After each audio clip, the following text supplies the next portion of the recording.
Pride and Prejudice by Jane Austen, Chapter 61. Happy for all her maternal feelings was the day on which Mrs. Bennet got rid of her two most deserving daughters. With what delighted pride she afterwards visited Mrs. Bingley and talked of Mrs. Darcy may be guessed.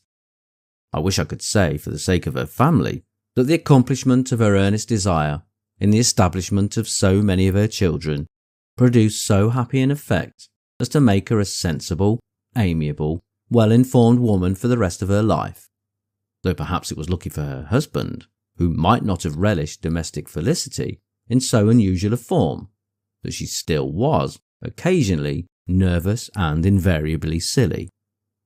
Mr. Bennet missed his second daughter exceedingly. His affection for her drew him oftener from home than anything else could do. He delighted in going to Pemberley, especially when he was least expected. Mr. Bingley and Jane remained at Netherfield only a 12-month. So near a vicinity to her mother and Meryton relations was not desirable even to his easy temper or her affectionate heart. The darling wish of his sisters was then gratified. He bought an estate in a neighbouring county to Derbyshire, and Jane and Elizabeth, in addition to every other source of happiness, were within 30 miles of each other. Kitty, to her very material advantage, spent the chief of her time with her two older sisters. In society so superior to what she had generally known, her improvement was great. She was not of so ungovernable a temper as Lydia, and removed from the influence of Lydia's example, she became, by proper attention and management, less irritable, less ignorant, and less insipid. From the farther disadvantage of Lydia's society, she was of course carefully kept, and though Mrs. Wickham frequently invited her to come and stay with her, with the promise of balls and young men, her father would never consent to her going.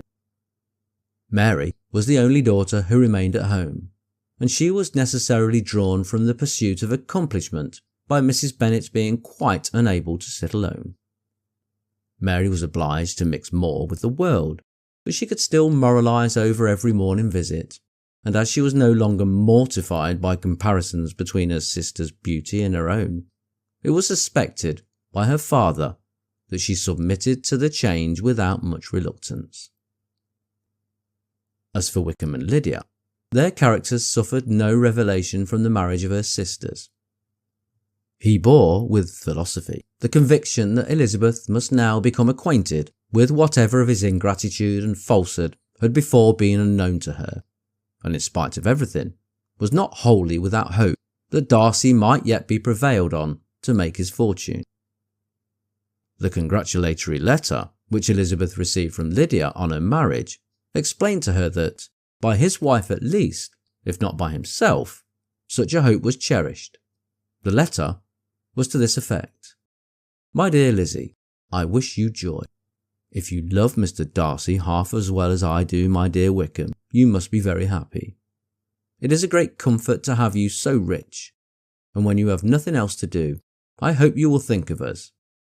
I am sure Wickham would like a place at court very much, and I do not think we shall have quite money enough to live upon without some help. Any place would do, of about 300 or 400 a year, but however, do not speak to Mr. Darcy about it, if you had rather not. Yours, etc." As it happened that Elizabeth had much rather not, she endeavoured in her answer to put an end to every entreaty and expectation of the kind. Such relief, however, as it was in her power to afford, by the practice of what might be called economy in her own private expenses, she frequently sent them. It had always been evident to her that such an income as theirs, under the direction of two persons so extravagant in their wants, and heedless of the future, must be very insufficient to their support, and whenever they changed their quarters, either Jane or herself was sure of being applied to for some little assistance towards discharging their bills. Their manner of living, even when the restoration of peace dismissed them to a home, was unsettled in the extreme. They were always moving from place to place in quest of a cheap situation, and always spending more than they ought. His affection for her soon sunk into indifference. Hers lasted a little longer, and in spite of her youth and her manners, she retained all the claims to reputation which her marriage had given her. Though Darcy could never receive him at Pemberley, yet for Elizabeth's sake, he assisted him farther in his profession. Lydia was occasionally a visitor there, when her husband was gone to enjoy himself in London or Bath, and with the Bingleys they both of them frequently stayed so long that even Bingley's good humour was overcome, and he proceeded so far as to talk of giving them a hint to be gone. Miss Bingley was very deeply mortified by Darcy's marriage, but as she thought it advisable to retain the right of visiting at Pemberley, she dropped all her resentment, was fonder than ever of Georgiana, almost as attentive to Darcy as heretofore, and paid off every arrear of civility to Elizabeth. Pemberley was now Georgiana's home, and the attachment of the sisters was exactly what Darcy had hoped to see. They were able to love each other even as well as they intended. Georgiana had the highest opinion in the world of Elizabeth, though at first she often listened with an astonishment bordering on alarm at her lively, sportive manner of talking to her brother. He, who had always inspired in herself a respect which almost overcame her affection, she now saw the object of an open pleasantry. Her mind received knowledge which had never before fallen in her way. By Elizabeth's instructions, she began to comprehend that a woman may take liberties with her husband, which a brother ought not always allow in a sister more than 10 years younger than himself. Lady Catherine was extremely indignant on the marriage of her nephew, and as she gave way to all the genuine frankness of her character, in her reply to the letter which announced its arrangement, she sent him language so very abusive, especially of Elizabeth, that for some time all intercourse was at an end.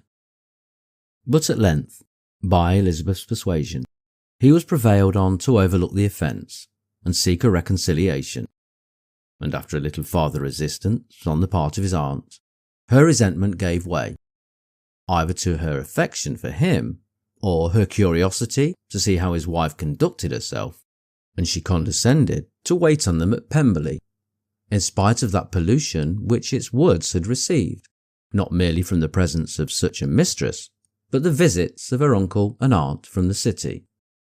With the Gardiners, they were always on the most intimate terms. Darcy, as well as Elizabeth, really loved them, and they were both ever sensible of the warmest gratitude towards the persons who, by bringing her into Derbyshire, had been the means of uniting them.